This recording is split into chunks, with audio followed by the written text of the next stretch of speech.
da vidimo kako radi prednjač 30.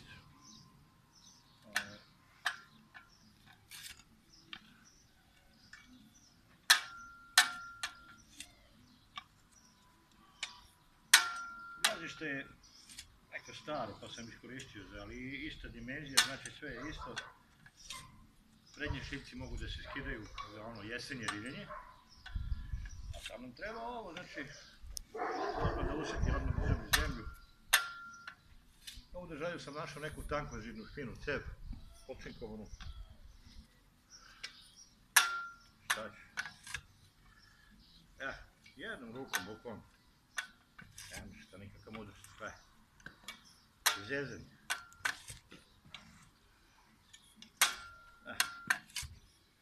Ruka u džep, tap.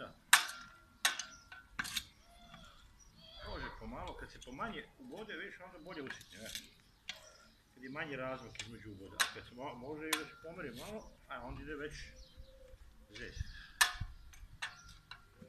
Tap.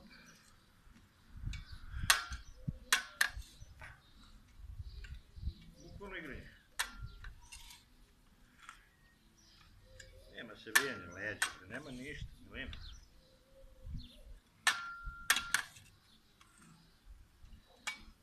To su tanki šinci, to se lako utara u zemlju. To je taj. Tu čelik za poboljšavanje koji ja dobijam već okaljenog. Tako da tu nema. Ovo je bolje od vila, znači, lako se to uteruje u zemlju. Jako kvalitetan čelik. Sad nemojte da gledate što nije ofarbano, ovo je naša radna verzija, ali tako? Idemo sa drugi red. Da popravimo to. Da imamo širinu. Mogu sam ovo i sa onim od 50, ali uzano mi je 50, a onda taman dva reda sa ovim i dobijem da imam dva reda za papriku. Može i levom rukom, može i desnom. Univerzalno znači i za levake i za dešnjake. Jedino što je važno je da ide lagano, to je najvažnije u celoj priči.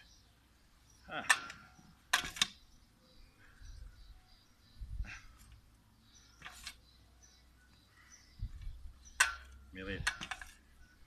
Brzo, danas čovjek može da je predelja bez sačuvaj Bože, ne treba ti kultivator, ne treba ti ništa.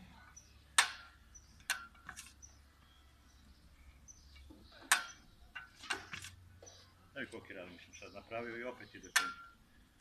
Dobro, ovdje jeste mekana, redovno je riljena bašta, ali to je bašta, znači ne riljamo drumove, ali tako, nisam Čaljević Marko.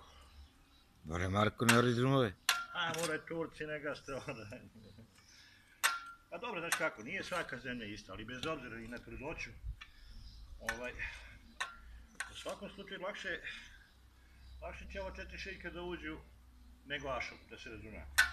Nema mnogo mudrosti. Jedino što je pojenta cijele priče, gdje je tvrdo, znači prvi ubod, kao sad na primjer, ovdje krećemo odavde. Prvi ubod, znači ne ide do kraja, malo. Ajde ovdje mekano, ali pričam da je generalno ako je tvrda zemlja. Prvi ubod manje, pa odmah ide gdje je poslije toga sve više i više. Čemo da prikažemo mi to gdje je baš tvrdo. Onda završimo ovo.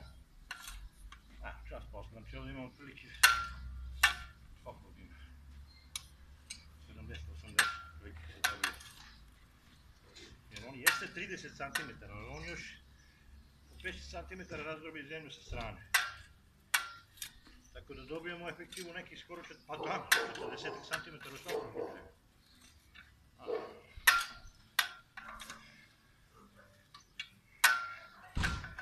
Nego, da pokažemo gdje je baš tvrdo.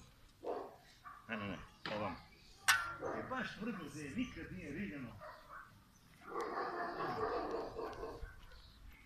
Ovdje nikad nije riljeno, znači ovdje je pored betona, tu. Ovdje su, brate, prolazili i kamioni i automobili. Znači nikad ašov nije ušao. Znači i plus ima kamena. Sad, kad je već kamen u pitanju, mora da se promaši. Ne može, gdje je kamen, neće naravno.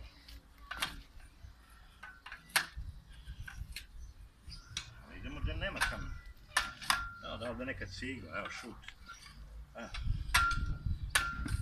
Evo.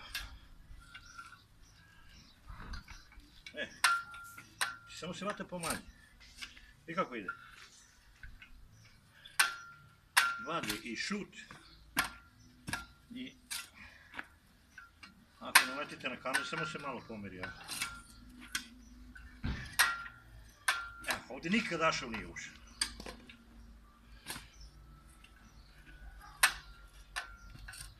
Evo, samo pomanji.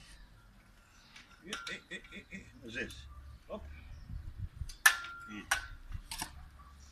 kaže ne može. Kako ne može? Može, evo više.